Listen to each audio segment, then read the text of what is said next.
What does Pinyin mean to a person born and raised on the Chinese mainland? It means the better half of the first semester of your primary school. You spent most of that semester learning Pinyin. That is, you are supposed to learn Pinyin right when you start learning Chinese.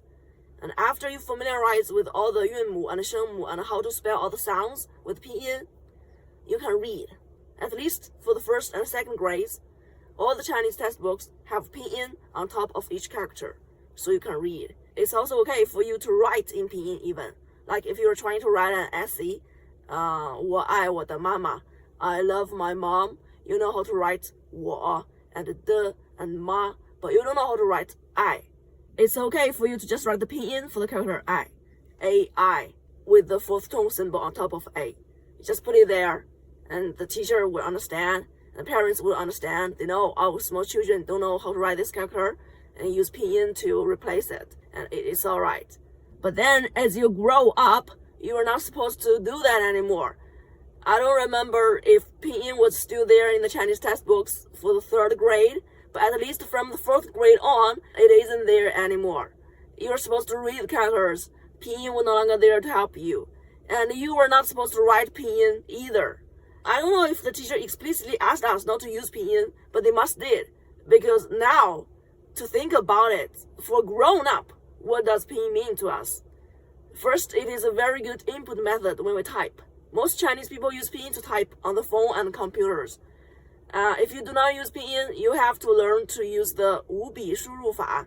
That is an input method based on strokes, which is supposedly faster than Pinyin, but harder. And Pinyin is easy to use because everybody learned Pinyin when they were little, so they know how to spell all the sounds. For any grown-up Chinese, Pinyin mainly means an input method. Of course, if you see any character that you don't know how to read, some characters that is not commonly used, you can look it up in the dictionary and see the Pinyin, and then you'll know how to pronounce it. That, of course, is another way that Pinyin can be used even when you are grown up. Besides these, you type with Pinyin, and you can look up the Pinyin to know how to read a character, but you are not supposed to write Pinyin anymore. I have never seen any grown-up Chinese write Pinyin. It is such a shame. The other day, a friend of mine went to take a test for a job application. In that test, he was asked to write an essay, write a notice from the general office, which is 办公室. When you write this notice, first you write the title, 通知, which means notice, and then you write down the contents of the notice, what the notice is about, the 通知内容, and at the end, you're gonna write the date and the title or the name of the office, which is general office or the administrative office. In Chinese, it is just 办公室. But this friend of mine forgot how to write 公. It is such a simple character, but you know, in Chinese we have this phenomenon that happens often, which is 提笔忘字. 提笔忘字 literally means to forget how to write a character right after you grab the pen. You take the pen and start writing, but you forget how to write. I suppose that never happens for any alphabetic language. Like in English, there are 26 letters. You cannot forget how to write A or B or C or D or any letter. It's insane, right? You can never forget. But for Chinese, sometimes, just sometimes, somehow, you just forget how to write a character. It's not that you don't know, you know it. And you have written that for many times before, but then just somehow, once for a while, you forget how to write a character. And this friend of mine didn't even know how to write 公 anymore, because these days we type more and more and write less and less. So this 提笔忘字 thing happens more frequently than ever before. Except for when we go to a test, we almost never write anymore. So that's understandable, I suppose. But then he wrote the wrong 公 there. The 公 for 办公室 is supposed to be this one, but then he wrote the other one, which is hilarious because it's just a baby mistake. But even in such a scenario, you don't use Pinyin. If you just put there 个 on 公, the Pinyin for the character 公, it will be even more hilarious. And the other day I was writing something. I had to translate a certain material from English Chinese, and in this material there was Mauritius. And in Chinese, it is 毛里求斯. I don't know which 求 I should use because it is a transliteration from Mauritius. I know it is 毛里求斯, but I don't know which 求 character in Chinese is right. because there are at least quite a few characters that is pronounced qiu, and I ended up write the wrong one, the qiu with the e down there. It should be this one, but I write this one, and they were both pronounced qiu. It was also a test. I was under pressure and there was time limit. I was not supposed to ask anybody or look it up anywhere.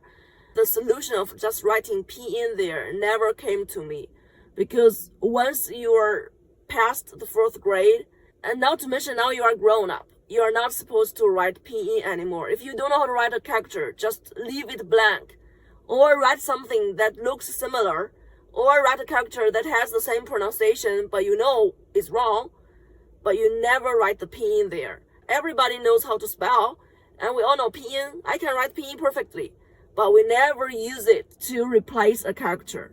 We never write it instead of character. I suppose maybe when we took Chinese test, it was okay to write Pinyin in the 1st and 2nd grades. That is, if you don't know how to write the character, you use Pinyin. The teachers wouldn't take that as a mistake. They will give you the point that you deserve for that test. But right from the 3rd or 4th grade, you are never supposed to write Pinyin anymore. It would be such a gigantic shame if any grown-up write Pinyin.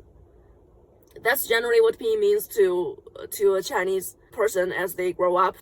First, something that they learn right when they start learning Chinese, and then something that is useful to help them read, and then it became a typing method as you familiarize yourself with all the characters. You don't use it to help you read anymore, but you use it to type.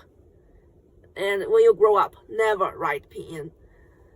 But I suppose Pinyin was kept for the Chinese education. One, because it's really helpful. It helps you read right at the beginning when the characters are too hard for small children. The second one, it became an input method, which is very good because it is, if not for Pinyin, we wouldn't be able to use the keyboard in such a straightforward way to type Chinese, because the keyboard is based on the Latin alphabet. If not for Pinyin, we wouldn't use it in such a direct way to type Chinese. And also, the Latin alphabet is useful for many things. So Pinyin kind of builds a bridge between the Latin alphabet and Chinese characters. This bridge enables us to do a lot of things with the Latin alphabet in relation to Chinese characters.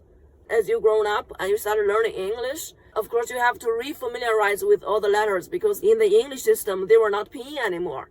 But then the Pinyin also kind of builds a certain connection between Mandarin characters and English and Pinyin.